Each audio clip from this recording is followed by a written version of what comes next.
Hi, my name is Ronnie, and today we're going to install a Chanson VS70 under-counter water ionizer.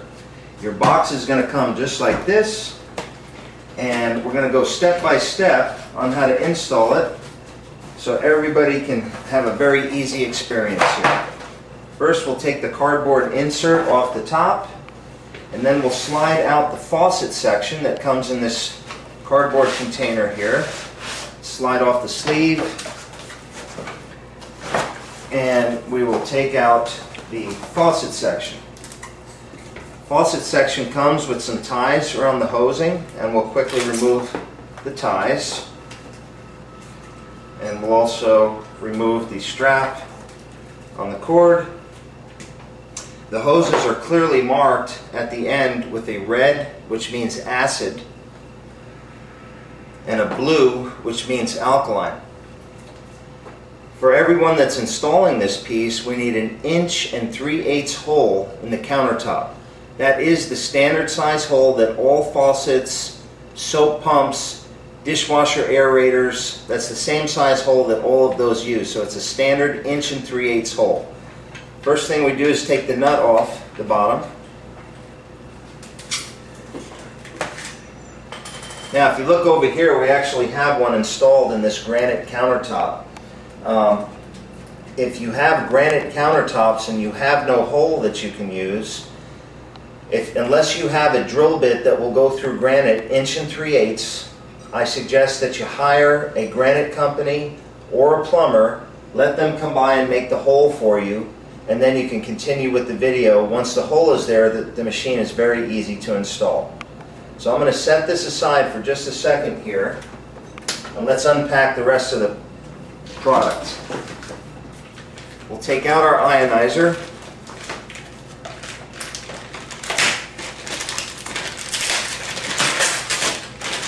Let's take it out of the plastic. There's not many connections involved on our ionizer here. We have an alkaline spout and we have an acid spout. And I'm kind of going out of sequence here, but I want everybody to see how easy the finished product is going to be. Remember, red for acid, blue for alkaline, and then the plug will go on. The plug has a flat spot on top. The flat spot will be facing upward, and we take it and push it firmly in, and that's it. The whole faucet is now connected. We're going to do this again in more detail, but I want everybody to see how easy the finished product is. So connecting the faucet is very simple.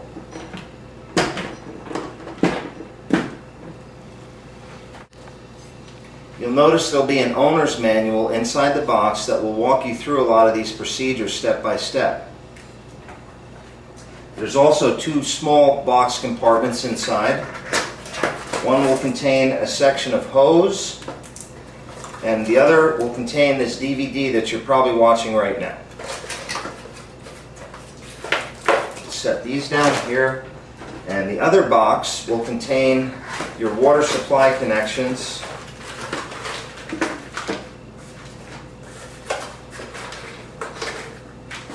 So in this box we have some pH reagent drops. You'll be able to test your water after the machine is all hooked up and running, and we'll get back to this in a few seconds. And it also has a connection to your spout, which we'll cut open.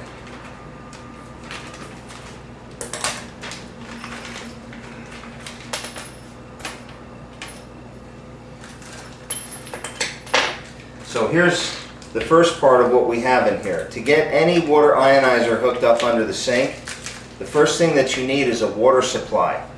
Now, there's only 2 sizes of water supplies.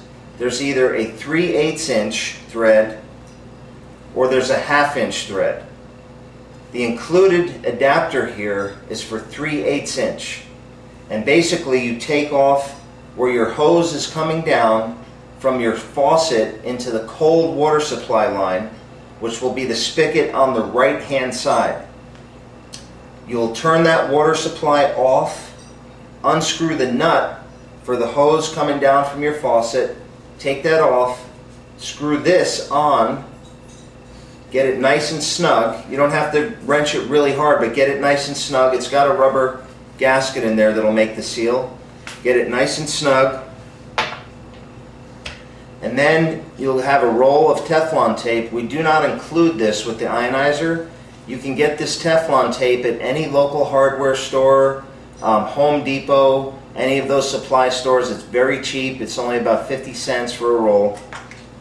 You'll take the tape out, and as with any threads on any plumbing that you do, you'll take the tape and you'll wrap it around the threads. And I'm not going to do that for time's sakes here, but just wrap it around really thick so you can't even see the deepness of the threads anymore.